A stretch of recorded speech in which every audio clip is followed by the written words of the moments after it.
उसका शरीर ही लेकर आते हैं। जब पहले क्षण पे ही ये मालूम हो जाता है कि ये बचेगा नहीं, फिर भी कोशिश होती है कि चलो। वास्तव में वो जो 4-5 लाख रुपए उसने कर्जा लेना है वो लेके जाता है। असली कारण ये होगा, ये सब संयोग जीवन के जो है पूर्वकृत कर्म भोग है। कोई सहायक बन के मिला, कोई शत्रु मिलके मिला, कोई किसी प्रकार आया है ऋण चुकाने, कोई किसी प्रकार, कोई देने आया है और कोई लेने आया है। सारे संबंध ऐसे ही हैं। बहुत पुराने समय की बात है, जब साधन नहीं थे, पैदल ही लोग यात्रा करते थे। उन दिनों में एक त्यागी महापुरुष को संकल्प हुआ। वैसे तो कभी संकल्प उन्होंने किया नहीं, मस्त मौला संत थे, दूर रहते थे माया से, परिग्रही थे, परिव्राजक थे। लेकिन एक संकल्प आ गया कि हम हरिद्वार में भंडारा करेंगे। उन्होंने अपने बंधुओं को, अपने शिष्यों को, जो उनके श्रद्धालु थे, अपने हृदय का संकल्प बताया। ये तो बहुत प्रसन्न हुए कि महाराज आप तो कभी हमें सेवा का अवसर नहीं देते, आज हमारे सौभाग्य की बात कि आप सेवा का अवसर दे रहे हैं। उस समय चांदी के सिक्के चलते थे, माया एकत्रित हुई। हरिद्वार की यात्रा के लिए मैं साधु चल पड़ा। सोचा कि रास्ते में सुरक्षा भी ध्यान में रखनी चाहिए, तो एक छड़ी उसने बनवाई, खोखली, और उसमें वो सब मुद्राएं भर दी। रास्ते में एक और उसके श्रद्धालु का गांव था, वहां पड़ाव किया। दोनों सेठ सेठानी ने बड़ी सेवा की। बोले महाराज धन्य भाग आप आए, कैसे कि हरिद्वार जा रहे हैं, वहां भंडारा करेंगे, हमारा ये संकल्प है। रात्रि भर उन्होंने महाराज की सेवा की, सेठ चरण दबा रहा था। इतने वो छड़ी, महाराज तो सो गए, वो छड़ी सिरहाने के साथ थी, उसने सोचा उठा के कहीं रख दूं। उठाई तो बड़ी भारी लगी, वो दूसरे कमरे में ले गया। सेठानी को बुलाकर कहने लगा, देख कितनी भारी छड़ी है। इधर से हिलाया, उधर से हिलाया, तो उसकी मुट्ठी खुल गई। उसमें तो सिक्के सिक्के चांदी के, धन ही धन निकला। सेठानी कहने लगी, महाराज ये बाबा भला पैसों का क्या करेगा? हम जैसे गृहस्थी लोगों को तो धन की माया की आवश्यकता होती है, इनको तो लोग चढ़ा देते हैं ऐसे ही, इन्हें भला क्या करना? हमारे तो 100 समस्याएं हैं, काम आएगा धन। मन में पाप आ गया और उस दंपति ने सारा धन निकालकर उसमें कंकर पत्थर भर दिए और वैसी मुठ बांधकर सिराने रख दी। बाबा सुबह उठे, नारायण हरि कह के आशीर्वाद देकर के चल पड़े। हरिद्वार में पहुंचे, अपने चेलों को बुलाया कि विशाल भंडारा करेंगे, सामग्री मंगवाओ, घी के टीन मंगवाओ, आटे की बोरियां मंगवाओ, 1000 ब्राह्मण को निमंत्रण दे दो, साधुओं को निमंत्रण दे दो। बोले महाराज आपके आसपास माया तो दिखती नहीं, कैसे करोगे? अरे चिंता ना करो, सब इंतजाम है, सब इंतजाम है, कोई चिंता ना करो। सब माल आ गया, भंडारे का सामान आ गया, हलवाई आ गए, ब्राह्मणों को निमंत्रण हो गया, महात्माओं को निमंत्रण हो गया। उसी समय किसी कार्यवश जरूरी धन की आवश्यकता पड़ी कि महाराज इसको तो देना ही पड़ेगा, ये पहले मांग रहा है, बाकी पेमेंट बाद में हो जाएगी, लेकिन इसको तो। अब महात्मा ने अंदर जाके के जब वो अपनी छड़ी खोली तो उसमें से पत्थर ही पत्थर निकले। शुद्ध हृदय का वह त्यागी, तपस्वी, स्वाभिमानी साधु था। इतना अपमान कैसे झेल पाएगा? इतने लोगों को निमंत्रण, इतना सामान आ चुका और पास में एक पैसा भी नहीं है। उसने गंगा जी में छलांग मार दी। कुछ समय के बाद उन सेठ सिखाने के तुम्हारे न्यारे हो गए, खूब वृद्धि हो गई, एक पुत्र भी हो गया। और वो पुत्र बड़ा सुंदर, बड़ा उसके साथ दोनों का मोह। अच्छे विद्यालय में उसको पढ़ने को दाखिल किया, हर शौक उसका पूरा करते, खूब लाड प्यार करते। लेकिन कुछ वर्षों के बाद ही पता नहीं उस बालक ने क्या जिद ठानी कि हरिद्वार जाना है, हरिद्वार जाना है। सुन लिया किसी से नाम, माँ बाप तो उसकी हर इच्छा पूरी करते थे, वही ले गए। वहां जाके कहता है मैंने भंडारा करना है, मैंने भंडारा करना है, मैंने भंडारा करना है। उसी समय उसकी इच्छा पूरी की। सैकड़ों ब्राह्मणों को निमंत्रण दे दिया सेठ ने, महात्माओं को निमंत्रण दे दिया, विशाल भंडारा करवाया। जिस समय ब्राह्मणों को दक्षिणा मिल गई, भंडारा हो गया, उस बालक के शरीर में पीड़ा होने लगी। वैद्य बुलाए, डॉक्टर बुलाए, कोई बीमारी काबू में नहीं आई। उस समय आंखें उसकी बाहर को आ रही थी, एक अजनबी की तरह वो देख रहा था। बाप बेटा बेटा कह के रो रहा था, लेकिन वो कहता है कौन किसका बाप, कौन किसका बेटा, तुम नहीं जानते, मैं वही साधु हूं। तुमने मेरे धन का हरण किया था, मेरा संकल्प था भंडारा करने का, मैंने तुम्हारे ही घर पैदा होकर अपना संकल्प पूरा कर लिया है और अपना कर्जा भी उतार लिया है, अब मैं जा रहा हूं। तो कहने का अभिप्राय सब कर्म भोग चक्र है। सुखदेव तुम्हारा बेटा तोता बनकर आया है, सुखदेव तुम्हारा बेटा तोता बनकर आया है। तुम मोह निंद्रा में सोए थे, उसने ही जगाया है। उसने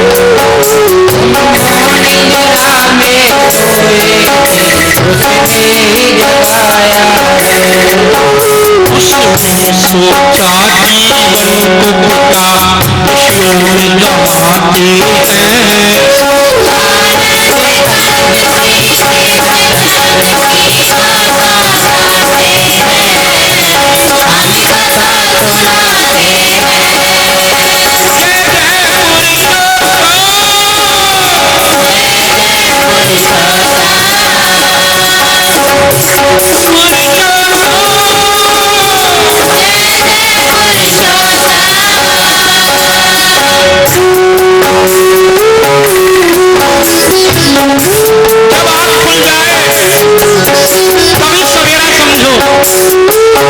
न जाने कौन सी घटना से जीव जाग जाता है। कहते हैं रज्जब नाम का एक फकीर था। पहले जब फकीर नहीं था, उसको ज्ञान किस दिन हुआ देखो, जिस दिन उसका ब्याह था, उस दिन उसको ज्ञान हुआ।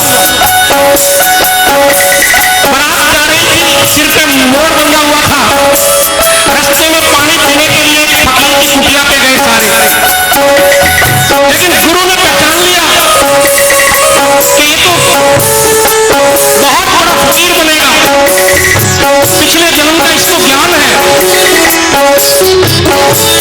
वो फकीर कहता है अरे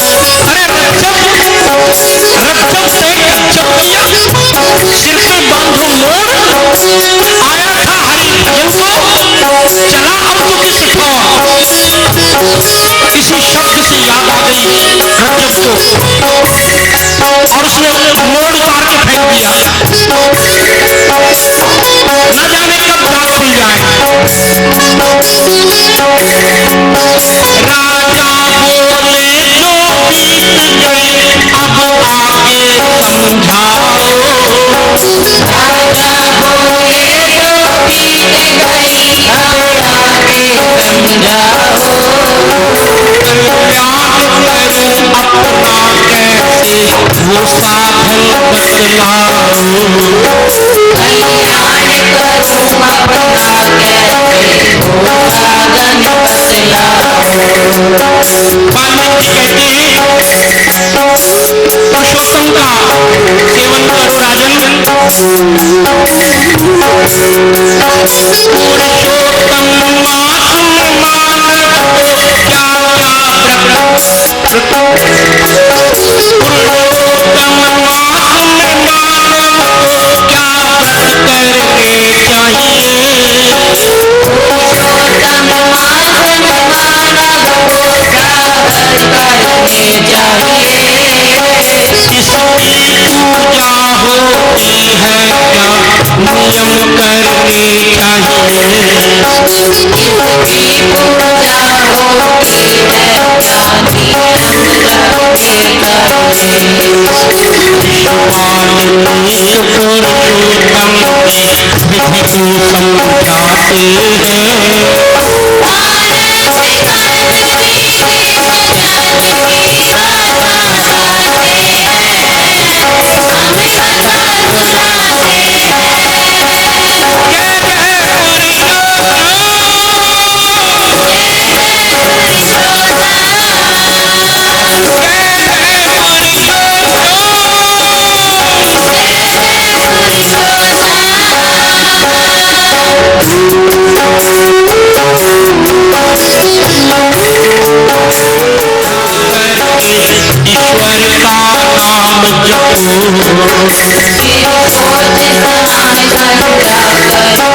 ईश्वर का नाम सूरज को जल अर्पित करके गायत्री जप करना। सूरज को जल अर्पित करके गायत्री जप करना। संयम पूर्वक रहना औरों की निंदा ना करना। संयम पूर्वक रहना औरों की निंदा ना करना। नियम पालन करने वाले वाक्य फल पाते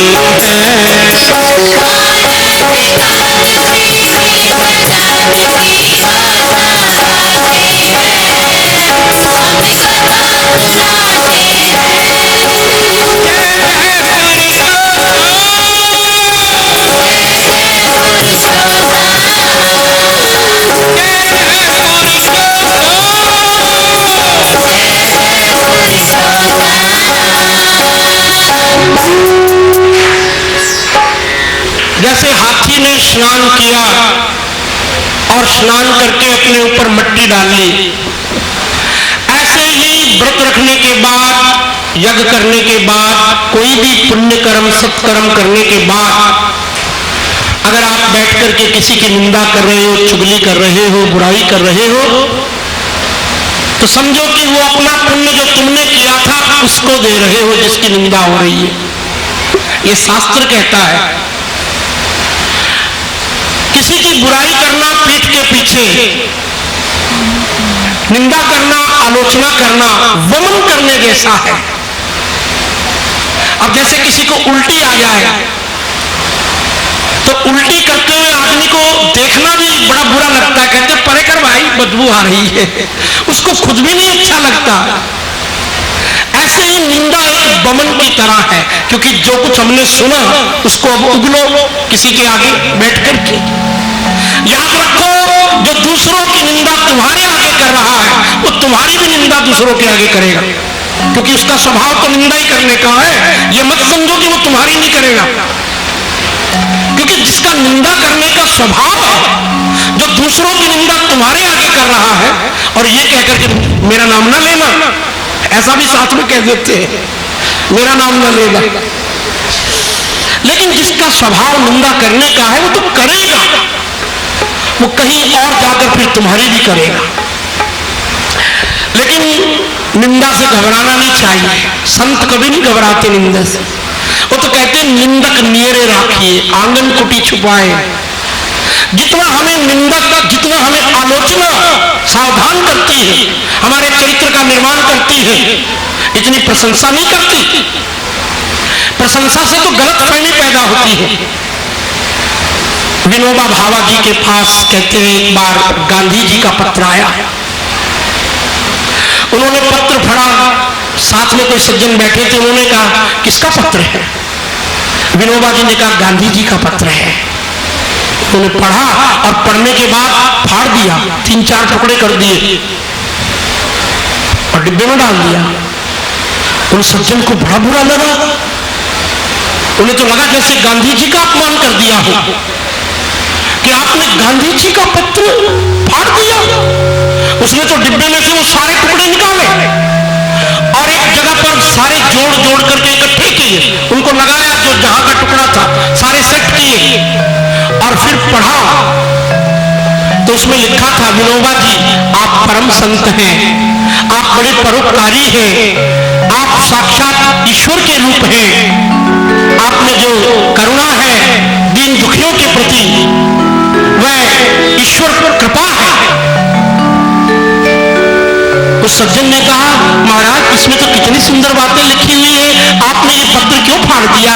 इसे तो बल्कि रखना चाहिए, शीशे में जड़वा करके लोग भी देखें गांधी जी ने क्या वक्तव्य दिए आपके बारे में। विनोबा कहते हैं, गांधी जी तो मेरी वही छवि जानते हैं ना जो दूसरों के सामने प्रकट होती है। उन्हें क्या मालूम मुझ में कितने दोष है, मुझे कितने अवगुण है। यदि वे मेरे निकट रहे कुछ दिन तो उन्हें ज्ञात होगा कि मुझे गुस्सा भी आता है, उन्हें ज्ञात होगा कि मैं किस प्रकार से कहीं और दुर्गुणों से भी कभी छूटा नहीं हूं। मुझे प्रशंसा नहीं चाहिए, इसलिए मैंने पत्र को पढ़ा। जो आलोचना करता हो, दोष बताता हो, तो कुछ मैं अपने जीवन का सुधार भी कर सकूं। वो मुझे डांटते कि तुम में ये कमी है, ठीक करो, तो मुझे अच्छा लगता। तो संत का तो ये स्वभाव होता है, निंदा से घबराते नहीं, आलोचना से। लेकिन तुम किसी की निंदा कर रहे हो तो अपना ही नुकसान कर रहे हो, ध्यान रहे। आगे कहते हैं, ब्राह्मण को बुला करके वो चावल से रचना रचे, को बुला करके वो चावल से रचना रचे, सुंदर मंडप में बेदी पर कलश धरे, सुंदर मंडप में बेदी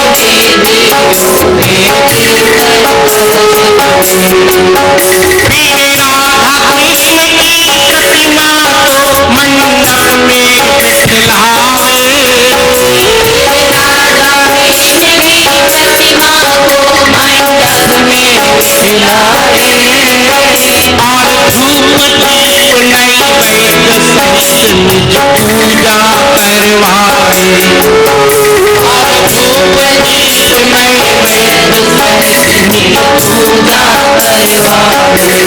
तुलसी के पत्ते प्रतिमा पर हर रोज चढ़ाते हैं, गंगा है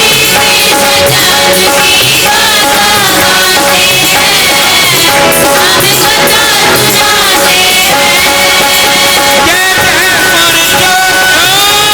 जो इसमें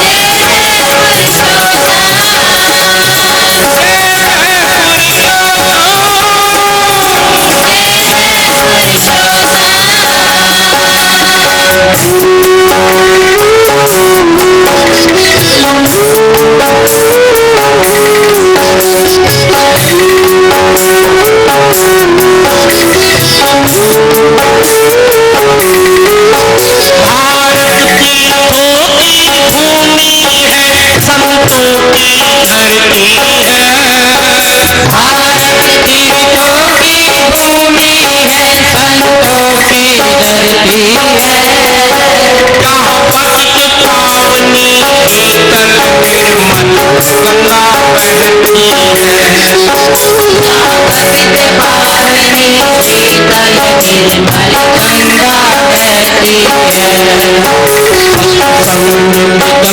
हैं।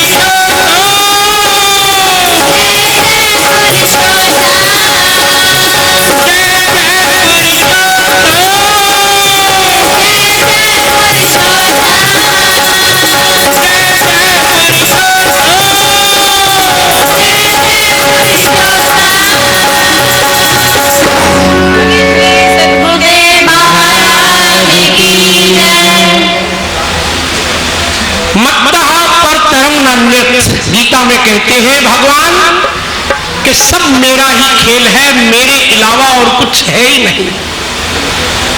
अभी हम सुन रहे थे कि वाल्मीकि जी बता रहे हैं कि कैसे मंडप बनाना चाहिए, कैसे नियम पालन करने चाहिए, कैसे वेदी बनानी चाहिए पुरुषोत्तम के महीने में। अपनी हरि कृपा जाहि पर हुई, जब तक भगवान की डबल कृपा ना हो तब तक वह साधन भी नहीं संभव हो सकता, वह संकल्प भी पूरा नहीं हो सकता। एक तो कृपा के जन्म मिला, बिना उसकी कृपा के मानव का जन्म ही नहीं मिलता। और डबल कृपा का मतलब यह है कि जीवन मानव का मिलने के बाद फिर भगवान के नाम में रुचि बने, सत्कर्म में शौक हो, भाव बनता हो, तो भगवत कृपा समझो। और जिसके हृदय में ये भाव आ जाता है रोज रोज सत्संग करने से, होता क्या है, ये आस्था दृढ़ होती है कि सब उस परमात्मा का ही खेल है। हमारे संकल्प भी मिथ्या है, हमारे विकल्प भी मिथ्या है, ना हमारे सोचने से कुछ होता है ना होना है। जो उसने करना है वह करना ही है, और वह अगर हमारे साथ है फिर कोई चिंता की बात नहीं। लेकिन कई बार साक्षात भगवान के पास होकर भी हम वो बातें कर लेते हैं कि पता नहीं कैसे होगा, उसके पास होते हुए जब साथ है रघुनाथ फिर भी चिंता। एक बार ऐसे हुआ कि भगवान कृष्ण अपने ग्वाल बालों के साथ गैया चराकर लौट रहे थे। सांझ होने वाली, सांझ तो हो गई थी, रात होने वाली थी, पहले बहुत विलंब हो गया था। लेकिन बाल ग्वालों को क्या सूझी, बोले कान्हा चलो आज नौका विहार करेंगे। कान्हा बोले नहीं नहीं, मेरी मैया मुझे डांटेगी, विलंब हो जाएगा, मैं नहीं जा सकता हूं। ग्वालपाल अनुनय विनय करने लगे, देख कान्हा, देख कन्नू, मान जाना, तेरे बिना आनंद ही नहीं आता है, आ जाना, नौका विहार करेंगे थोड़ी देर। एक सखा कहने लगे क्या अनुनय विनय कर रहे हो, पकड़ो इसकी बाँह खींच के ले चलो, अपना सखाई तो है, इसको सिर चढ़ा रहे हो, पकड़ो ले चलो इसको। मित्र में, मैत्री में यही होता है, जहां घनिष्ठ मित्रता होती है वहां तो बाँह पकड़ के ले जाते हैं। ले गए कन्हैया को, रात्रि का समय, जल्दबाजी, एक नाव में चढ़ गए सारे बालक, और संख्या भी बालकों की बहुत अधिक। एक का तो पैर रखते ही नाव का फट्टा खिसकने लगा, जैसे ही पतवार चलाई नाव तो द्रुत गति से यमुना के बिल्कुल बीच में जा पहुंची। अब एक सखा इधर से कहता है ये फट्टा तो गला हुआ है, नीचे जा रहा है। दूसरा कहता है हमने बड़ी गलती की, जल्दी में नाव को देखा भी नहीं, कौन सी नाव में बैठ गए, चुनाव भी नहीं किया, चयन भी नहीं किया, अब क्या होगा, ये तो पानी भरने लगा है नैया में। और ऊपर से बादल भी तैयार हो गए, गरण, लो इनको भी आज ही बरसना है। घटा तो अंधेरा, डर लग रहा है, हाथ तो हाथ दिखाई नहीं पड़ रहा, और ऊपर से बादल गरज रहे हैं, अंधेरी रात, हाय अब क्या होगा, अब क्या होगा। सारे बालक रोने लगे, चिल्लाने लगे, चीखने लगे, कन्हैया तुम चुप क्यों। कन्हैया कहते मैं क्या करूं, तुम्हें मुझे पकड़ के लाए, मैं तो कह रहा था ना चलो।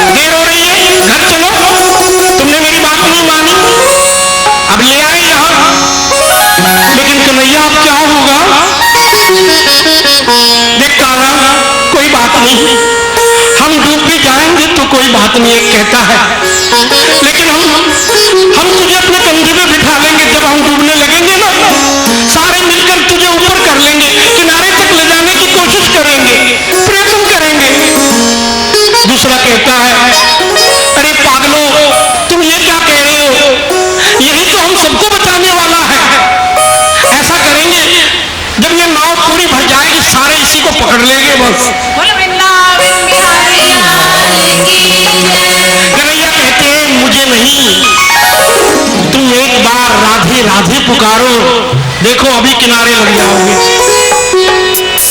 काटे भव बाधा बादले राधा,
कृष्ण बलदेव की, पुरुषोत्तम भगवान की।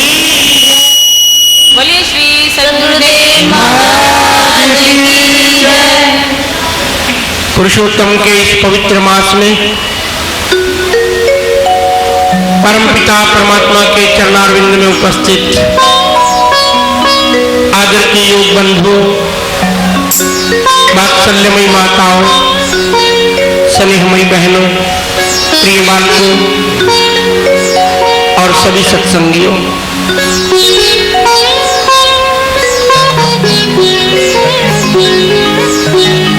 गोस्वामी तुलसीदास जी महाराज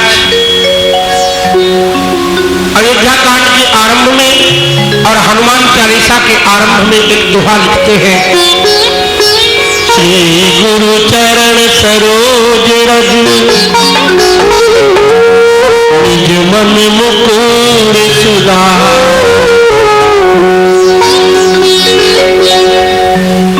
मैं श्री गुरुदेव महाराज के चरणों की रज से अपने मन रूपी दर्पण को सुधारता हूं। मन एक दर्पण है। दर्पण में जब हम देखते हैं अपनी आकृति को, तो जो दायां भाग है वो बाईं तरफ दिखाई पड़ता है, जो बायां भाग है वो दाईं तरफ दिखाई पड़ता है। सीधे अक्षर भी दर्पण में उल्टे दिखाई पड़ते हैं।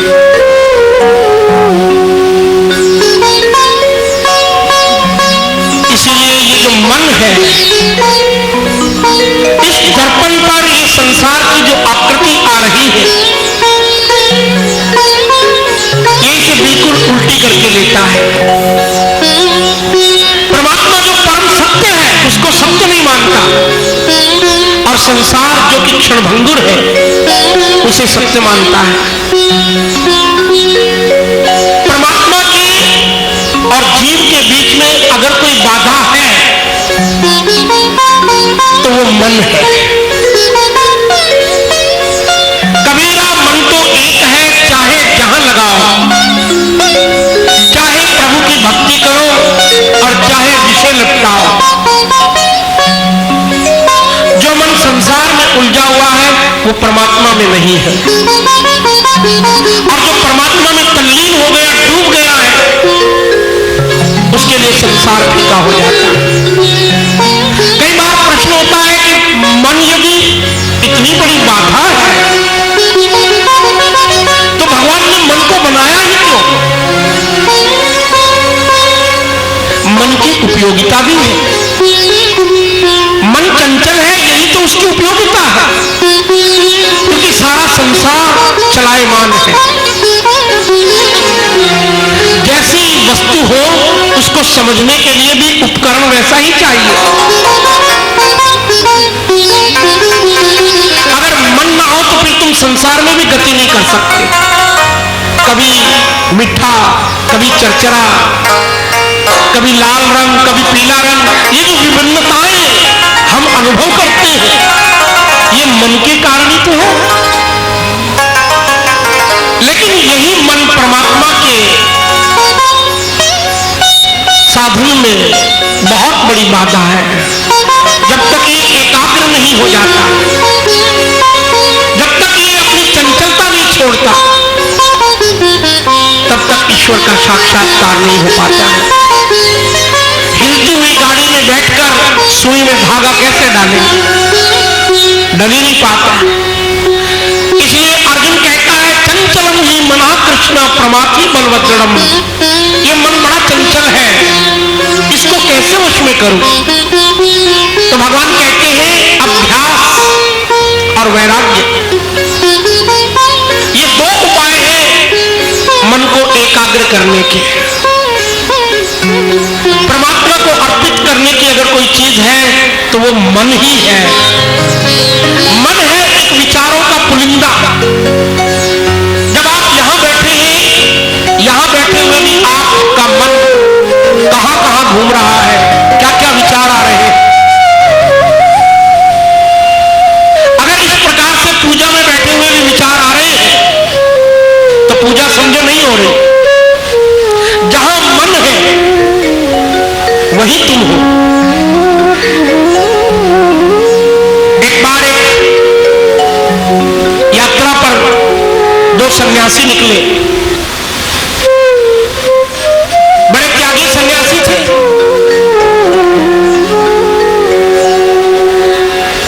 रास्ते में एक कुएं पे दोनों ने पानी पीने की इच्छा की। एक के पास एक झोला था, उसने अपना झोला अपने साथी को पकड़ाया कि ले जरा पकड़ना, मैं पानी पी लूं फिर तुम पी लेना।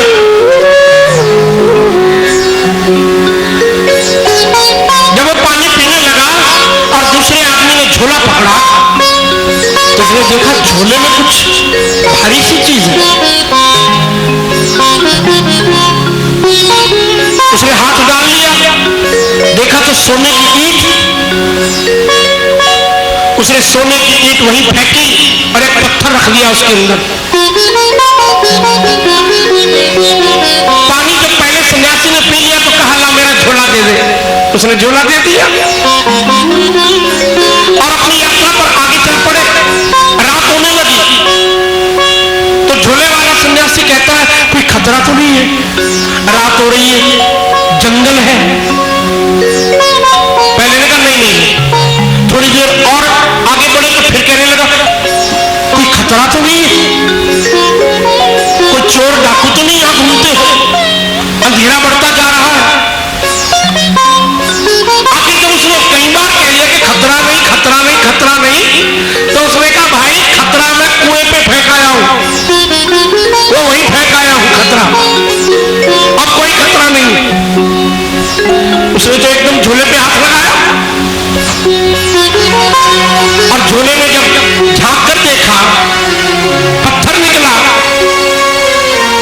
तो समझ गया, फिर जोर से हंसा कि मन में क्या है देखो, कितनी देर तक हम चलते रहे, झोले में ईंट थी, पत्थर था, सोना था ही नहीं, लेकिन मेरा मन सोने में ही अटका रहा।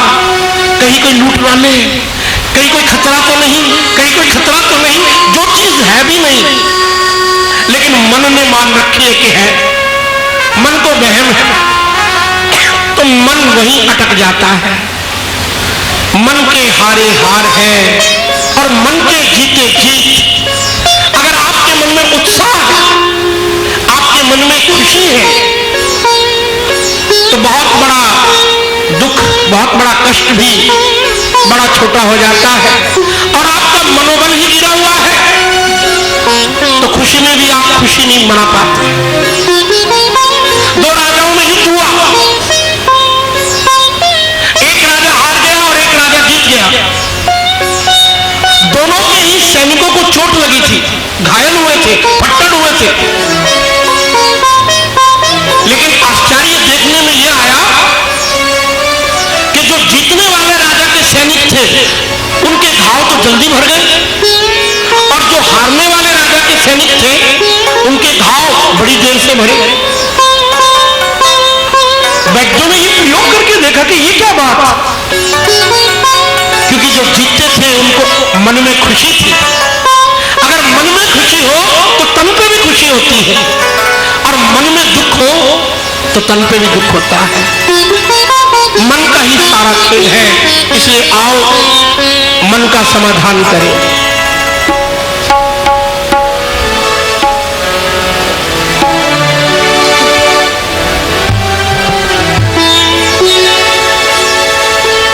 मन समझा ले प्राणी, ये जीवन बार बार नहीं, ये जीवन बार बार नहीं। मन समझा ले प्राणी, ये जीवन बार बार नहीं, ये जीवन बार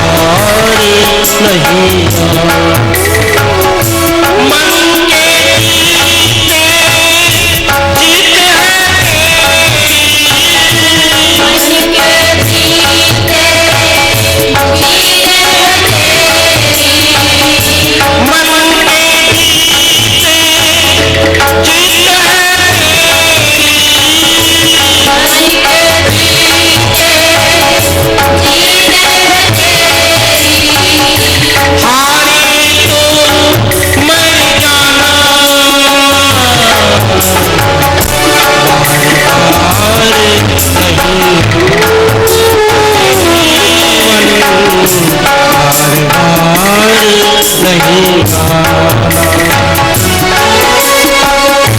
मन समझाए प्राणी ये जीवन बार बार नहीं आना।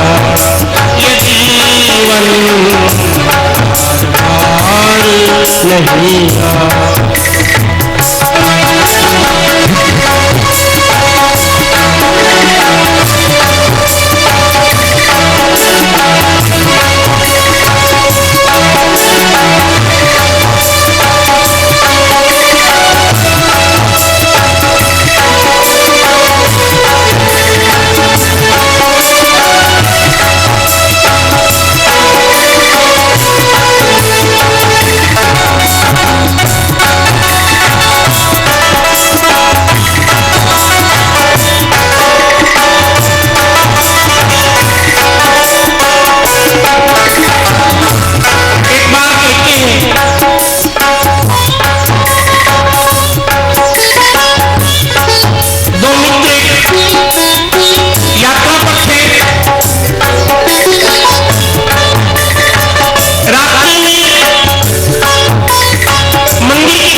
नहीं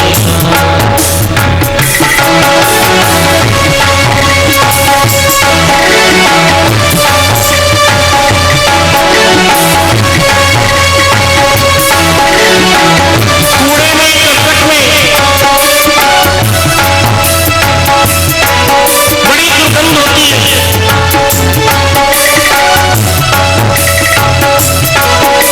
लेकिन यही कूड़ा करकट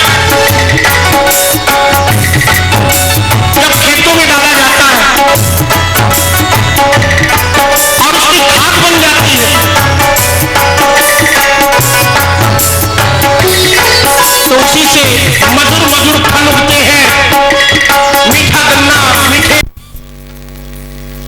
आग जगा दे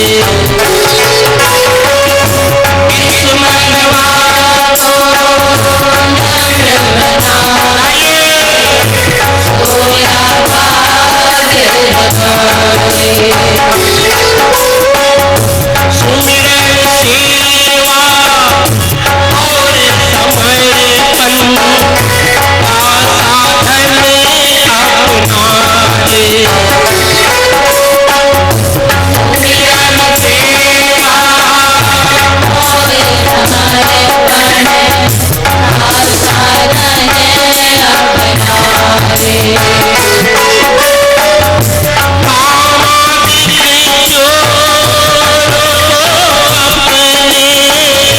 मन से दूर भगा दे।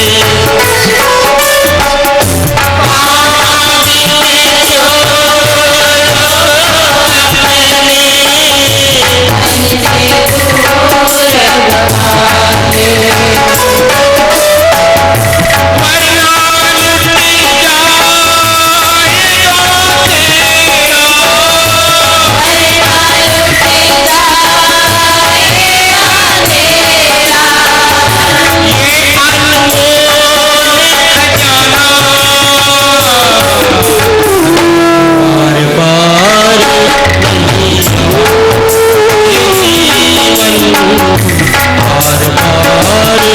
नहीं